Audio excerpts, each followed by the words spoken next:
سامعین ناظرین، infection control society آپ کی صحت کے لیے، آپ کی آگاہی کے لیے اور آپ کو معلومات پہنچانے کے لیے مضامین آپ کی سماعت کے لیے پیش کرتی ہے۔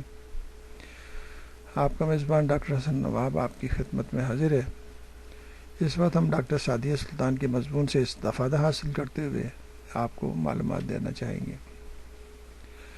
لیوکیمیا یہ قسم خون کے سفید خلیوں کو اس حد تک متاثر کر دیتی ہے کہ اس کی نشو و نما بے ترتیب ہو جاتی ہے اور خون میں سرطان زدہ خلیات ظاہر ہونے لگتے ہیں۔